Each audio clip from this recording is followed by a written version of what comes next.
2025 IPL ಮುನ್ನ RCBಯ action ನೋಡಿ ಎಲ್ಲರೂ ಕೂಡ ಟ್ರೋಲ್ ಮಾಡಿದ್ರು, ಟೀಕೆ ಮಾಡಿದ್ರು. ಆದರೆ ಪರ್ಫಾರ್ಮೆನ್ಸ್ ನೋಡಿ ಎಲ್ಲರೂ ಸ್ಟನ್ ಆಗಿದ್ರು. ಅಂಡ್ ಈ ಸಲ ಮಿನಿ ಆಕ್ಷನ್ ನಲ್ಲೂ ಕೂಡ RCB ನೆಕ್ಸ್ಟ್ ಲೆವೆಲ್ ಸೆಲೆಕ್ಷನ್ ಮಾಡಿದೆ. ಅದರಲ್ಲೂ 3 ಆಟಗಾರರ ಬಿಡ್ಡಿಂಗ್ ಅಂತೂ ಹಲ್ಚಲ್ ಎಬ್ಬಿಸಿದೆ. ಮಿನಿ ಹರಾಜಿನಲ್ಲಿ RCB ಖರೀದಿ ಮಾಡಿದಂತ ಪ್ಲೇಯರ್ಗಳು ಯಾರೆಲ್ಲ, ಅವರ ಸ್ಟ್ರೆಂತ್ ಏನು, ಮಂಗೇಶ್ ಯಾದವ್ಗೆ ಅಷ್ಟೊಂದು ಅಮೌಂಟ್ ಕೊಟ್ಟಿದ್ಯಾಕೆ, ವೆಂಕಿಗೆ ಅಷ್ಟು ಹಣ ಬೇಡವಿತ್ತ, Duffy one of the best choice ಆದ್ರ, ಹೇಗಿದೆ ಫೈನಲ್ ಟೀಮ್ ಅನ್ನೋ ಬಗ್ಗೆ ಈ ವಿಡಿಯೋದಲ್ಲಿ ಮಾಹಿತಿಯನ್ನ ನೀಡ್ತೇನೆ. ನಾನು ಶಾಂತ. ನೀವು ಸುದ್ದಿಯಾನದ ಸಬ್ಸ್ಕ್ರೈಬರ್ ಆಗೋದಕ್ಕೆ ಮರಿಬೇಡಿ. IPL ನ ಹಾಲಿ ಚಾಂಪಿಯನ್ ಆಗಿರುವಂತ royal challengers Bengaluru franchise mini ಆಕ್ಷನ್ಗೂ ಮುನ್ನ 17 ಆಟಗಾರರನ್ನ ರಿಟೈನ್ ಮಾಡಿಕೊಂಡು 8 ಆಟಗಾರರನ್ನ ರಿಲೀಸ್ ಮಾಡಿತ್ತು. ಈಗ ಮಿನಿ ಆಕ್ಷನ್ ನಲ್ಲಿ ಮತ್ತೆ ಅಷ್ಟೇ ಪ್ಲೇಯರ್ಗಳ ಮೇಲೆ ಬಿಡ್ ಮಾಡಿ ನೆಕ್ಸ್ಟ್ ಸೀಸನ್ಗೆ ಔಟ್ ಆಫ್ ಔಟ್ ಸ್ಲಾಟ್ಗಳನ್ನ ಭರ್ತಿ ಮಾಡಿಕೊಂಡಿದೆ. 25 ಸದಸ್ಯರ ರೆಡ್ ಆರ್ಮಿ ರಣಬೇಟೆಗೆ ರೆಡಿಯಾಗಿದೆ. ಮೊದಲಿಗೆ ಆಕ್ಷನ್ ನಲ್ಲಿ ಖರೀದಿ ಮಾಡಿದಂತಹ ಪ್ಲೇಯರ್ಗಳು ಯಾರೆಲ್ಲ ಅನ್ನೋದನ್ನ ಮೊದಲು ನೋಡೋಣ. ಆ ನಂತರ ಬೆಸ್ಟ್ ಪಿಕ್ ಅನ್ಸಿದ್ದು ಯಾರು, ಹಾಗೆ ವೀಕ್ ಅನ್ಸಿದ್ದು ಯಾರು ಅನ್ನೋದನ್ನ ನೆಕ್ಸ್ಟ್ ನೋಡ್ತಾ ಹೋಗೋಣ. ಮೊದಲಿಗೆ ಯಾರನ್ನೆಲ್ಲ ಪಿಕ್ ಮಾಡಿದ್ರು ಅನ್ನೋದನ್ನ ನೋಡ್ತಾ ಹೋಗೋದಾದ್ರೆ, ವೆಂಕಟೇಶ್ ಅಯ್ಯರ್ ಲಾಸ್ಟ್ ಸೀಸನ್ ಅಲ್ಲಿ ಹೈಯೆಸ್ಟ್ ಕಾಸ್ಟ್ಲಿಯೆಸ್ಟ್ ಪ್ಲೇಯರ್ಗಳಲ್ಲಿ ಟಾಪ್ 3 ನಡೆದಂತ ವೆಂಕಟೇಶ್ ಅಯ್ಯರ್ ಅನ್ನ ಈ ಸಲ RCB ತಂಡ 7 ಕೋಟಿ ರೂಪಾಯಿಗೆ ಖರೀದಿ ಮಾಡಿದೆ. KKR ಮತ್ತು RCB ನಡುವೆ ಬಿಡ್ಡಿಂಗ್ ಫೈಟ್ ನಡೀತು. ಕೊನೆಗೆ ಅಂತಿಮವಾಗಿ ವೆಂಕಟೇಶ್ ಅಯ್ಯರ್ RCB ಪಾಲಾದ್ರು. ನೆಕ್ಸ್ಟ್ ಮಂಗೇಶ್ ಯಾದವ್ಗೆ 5.20 ಕೋಟಿ ರೂಪಾಯಿ ನೀಡಿ ಖರೀದಿ ಮಾಡಿದೆ. ಬಹುಶಃ ಸುಮಾರು ಜನ ಇವ್ರ ಹೆಸರನ್ನ ಕೇಳಿರ್ಲಿಕ್ಕಿಲ್ಲ, ಬಟ್ ಅನಿಸಿರ್ಬೋದು ಯಾಕೆ ಇವ್ರಿಗೆ ಇಷ್ಟೊಂದು ಅಮೌಂಟ್ ಅನ್ನ ಕೊಟ್ರು ಅಂತ. ಯಾಕೆ ಇರೋದನ್ನ ನೆಕ್ಸ್ಟ್ ಹೇಳ್ತಾ ಹೋಗ್ತೇನೆ.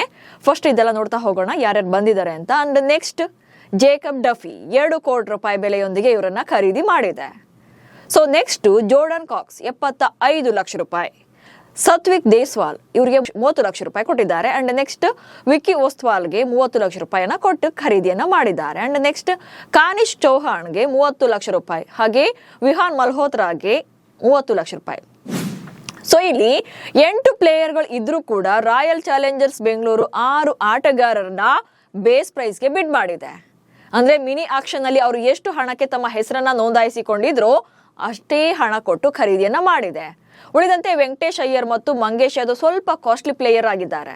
ಸೊ ಇವರಿಬ್ಬರಿಗೆ ಯಾಕೆ ಅಷ್ಟು ಹಣವನ್ನ ಕೊಟ್ಟರು ಅನ್ನೋದು ಕೂಡ ಇಲ್ಲಿ ಮ್ಯಾಟರ್ ಆಗುತ್ತೆ.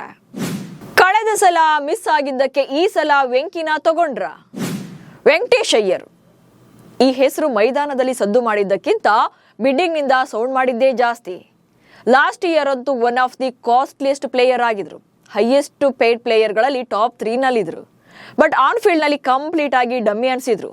ಹೀಗಾಗಿ KKR ನಿಂದ ಹೊರಬಿದ್ದಿದ್ದಂತ left hand batter Venkatesh Iyer ಅನ್ನ ಈ ಸಲ ಆಕ್ಷನ್ ನಲ್ಲಿ ರಾಯಲ್ ಚಾಲೆಂಜರ್ಸ್ ಬೆಂಗಳೂರು ಫ್ರಾಂಚೈಸಿ 7 ಕೋಟಿ ರೂಪಾಯಿ ಬಿಡ್ ಮಾಡಿ ಖರೀದಿ ಮಾಡಿದೆ.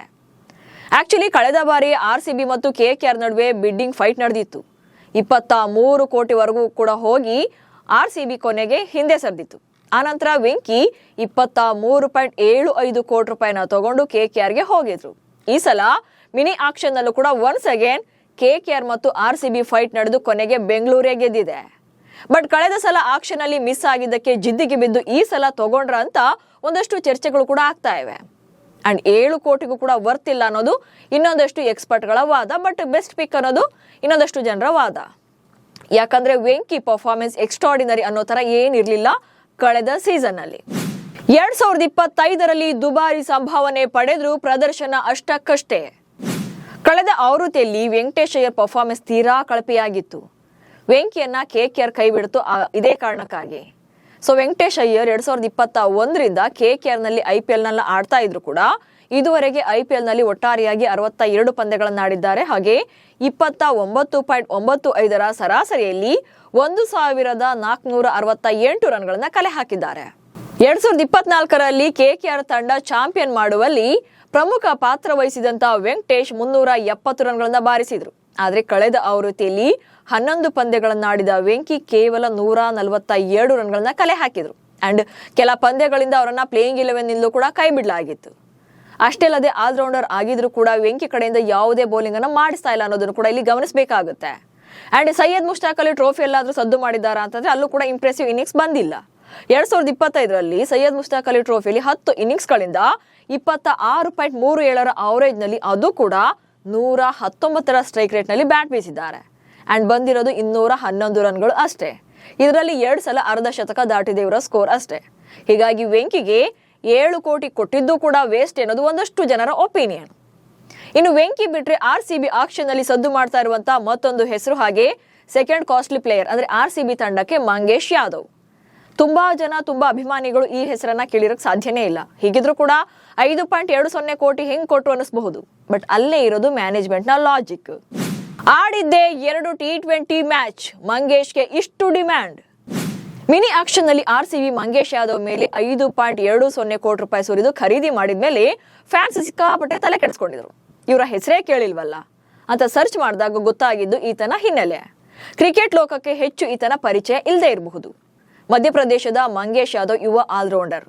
ಕೇವಲ 2 T20 ಪಂದ್ಯಗಳನ್ನ ಮಾತ್ರ ಆಡಿದ್ದಾರೆ. ಬಟ್ ಹೀಗಿದ್ರು ಕೂಡ ದೊಡ್ಡ ಮೊತ್ತದ ಬಿಟ್ ಆಗಿದ್ದಂತೂ ಎಲ್ರಿಗೂ ಕೂಡ ಅಚ್ಚರಿನೇ ಇದೆ.